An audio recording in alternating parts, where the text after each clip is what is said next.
Journalism has a very particular set of problems around anonymization. Not very often, for a wide range of cultural and political and personal safety reasons, journalists need to make their sources anonymous. And traditionally this has been done by blacking out their faces or only showing silhouettes.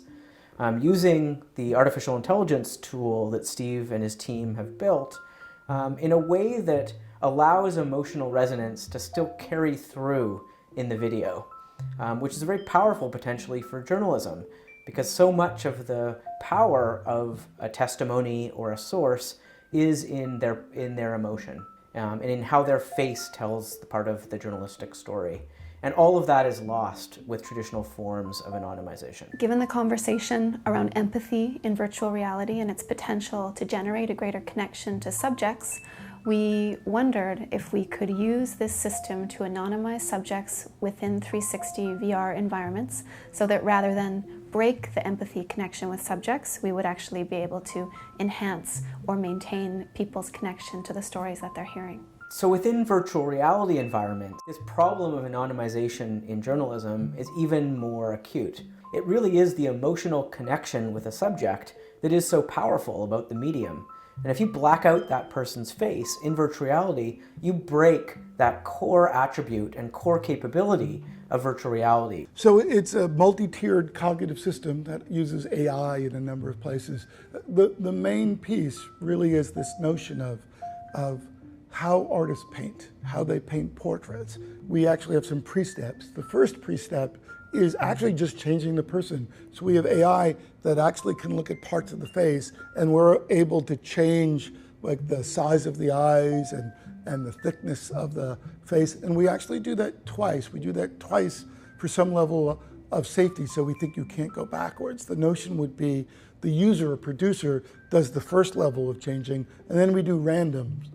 So then you have kind of a new looking kind of person. Then we paint it in about 3 steps. So we paint it where more Picasso-like, where it brings out these planes, and that helps for the anonymization.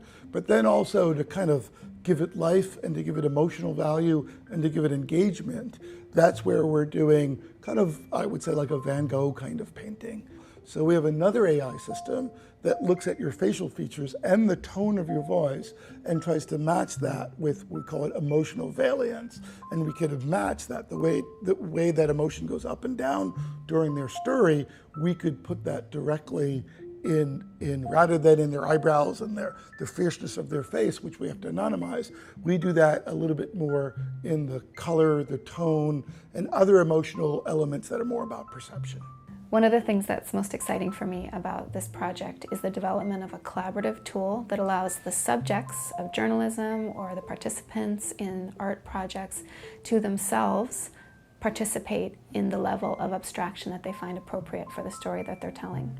So for example, we've been using the Leap motion sensor, which is a gesture-based tool that allows a user to simply use their hands to direct the level of abstraction within the system. This enables the subject of a journalistic story or an art participant to themselves instantly change the way that they're featured and to be an integral part of the anonymization process. Our goal with this project is, once the tool is developed and the studies are done determining which types of augmentation are most powerful and resonate the most, we're hoping to apply this tool in the field with a journalistic partner. So we will be establishing a partnership with a journalistic institution and deploying this tool on a piece of accountability or investigative journalism that they are already undergoing. 360 video and virtual reality is expanding hugely and is very exciting, but for me, advancing in ethics of this technology is most important, and I think that the tool that we've created is one that allows us to both demonstrate possibilities for anonymization, but also draw attention to some of the ethical implications of using AI in relation to people's representations.